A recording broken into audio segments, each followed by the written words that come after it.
महाकाल कौन है? भगवान शिव के अनंत रूप की दिव्य कथा।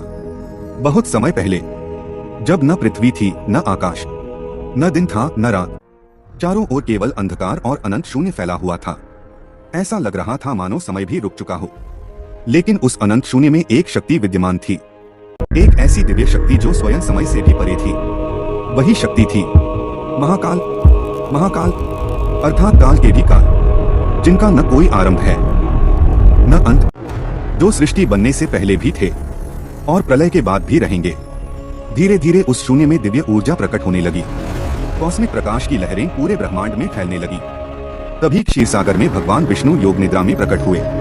वे शेषनाग पर विश्राम कर रहे थे और उनके चारों ओर दिव्य प्रकाश फैला हुआ था। कुछ समय बाद भगवान विष्णु की नाभि से एक स्वर्णिम कमल निकला। उस कमल से प्रकट हुए ब्रह्मा जी। ब्रह्मा जी ने चारों ओर देखा। न कोई दिशा दिखाई दे रही थी, न कोई संसार। वे चिंतित होकर बोले, मैं कौन हूँ? मुझे किसने बनाया? तभी अचानक पूरे ब्रह्मांड में एक दिव्य ध्वनि गूंज उठी, ओम। उस ध्वनि से पूरा शून्य कांप उठा। चारों ओर दिव्य ऊर्जा फैल गई और तभी ब्रह्मांड के बीचों बीच एक अनंत अग्नि स्तंभ प्रकट हुआ। वह अग्नि इतनी विशाल थी कि उसका न आदि दिखाई दे रहा था, न अंत। ब्रह्मा जी उसके ऊपरी छोर को खोजने निकल पड़े। भगवान विष्णु उसके नीचे के अंत को खोजने चले गए। हजारों वर्षों तक खोजने के बाद भी दोनों को उसका अंत नहीं मिला। तभी उस अनंत अग्नि स्तंभ से प्रकट हुए भगवान महाकाल। उनकी जटाओं से मां गंगा बह रही थी।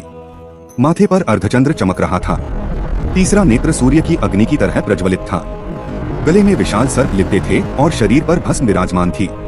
उनके प्रकट होते ही पूरा ब्रह्मांड हर हर महादेव की ध्वनि से गूंज उठा। देवता उनके चरणों में झुक गए। तब देवताओं ने पूछा, प्रभु, संसार में सबसे शक्तिशाली क्या है? भगवान शिव मुस्कुराए और बोले, समय, क्योंकि समय हर चीज को बदल देता है। देवताओं ने फिर पूछा, तो समय से भी बड़ा कौन है? तभी भगवान शिव का स्वर पूरे ब्रह्मांड में गूंज उठा, मैं महाकाल हूं। समय भी मेरे अधीन चलता है। जब सृष्टि आरंभ होती है तब भी मैं हूं, जब सृष्टि समाप्त होती है तब भी मैं हूं। समय बीतता गया। धरती पर उज्जैन नगरी में दूषण नाम का एक अत्याचारी राक्षस रहने लगा। उसने कठोर तप करके वरदान प्राप्त किया था और अब वह साधुओं, ऋषियों और भक्तों को सताने लगा। मंदिर तोड़े जाने लगे, यज्ञ बंद हो गए, पूरा उज्जैन भय में जीने लगा। तब सभी भक्त एकत्र हुए और भगवान शिव की आराधना करने लगे।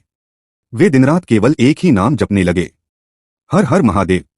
भक्तों की पुकार सुनकर आकाश में बिजली चमकने लगी। धरती कांप उठी। क्षिप्रा नदी के किनारे अचानक भूमि फट गई। उस धरती से प्रकट हुए महाकाल।